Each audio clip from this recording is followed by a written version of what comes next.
اور میں نے پہلے بھی گزارش کی تھی کہ اس میں بہت بہترین رول پلے کر سکتی ہے تبلیغی جماعت اور اس کے افراد. اللہ تعالیٰ ان حضرات کو جزائے خیر دے. یہ گراؤنڈ سے جڑے ہوئے لوگ ہیں. تبلیغی جماعت اس سلسلے میں جتنا منفرد کردار ادا کر سکتی ہے.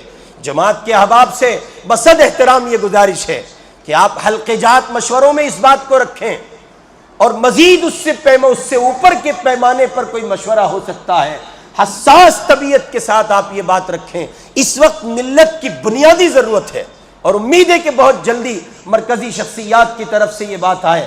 ہماری تبلیغی جماعت کا نظام چونکہ بالکل منفرد رہا ہے ہمیشہ سے, وہ صرف اور صرف اللہ رسول کی بات زمین سے نیچے اور آسمان کے اوپر کی کرتے رہے ہیں. یہ ان کا اپنا ایک نظام رہا ہے, بس اللہ اور اس کے رسول کے دین کی دعوت دینے کا. اس واسطے ان کو اس نوع کے مسائل سے نہیں جوڑا جاتا ہے اور نہ ان سے کہا جاتا ہے. لیکن اب یہ وہ ہندوستان نہیں ہے جب ان کو چھوڑ دیا جائے گا. انہوں نے بھی لاک ڈاؤن میں کرونا کال میں حالات دیکھے ہیں. اس لیے ہم گزارش کریں گے بصد احترام اپنے علاقے کے تبلیغی جماعت کے ذمہ داروں سے کہ آپ اسے اپنی مسجد کے مشوروں میں رکھیں, اور وہاں سے یہ بات طے ہو. جیسے آپ اللہ کے دین پر لانے کے لیے ساتھیوں کا ڈاٹا کلک کرتے ہیں اور پھر اس پر محنت کرتے ہیں. اللہ کے بندو, ہندوستان خطرے میں ہے. ملک ہی سلامت نہ رہا, اذان کیسے سلامت ہوگی؟ ملک ہی سلامت نہ رہا, مسجدیں کیسے سلامت ہوں گی؟ اب ملک ہی سلامت نہ رہا تو آپ کا, میرا یہ مدرسوں کا, تبلیغ کا, خانقاہ کا اور دعوت کا اور فلاں کا نظام کیسے سالم رہ سکتا ہے؟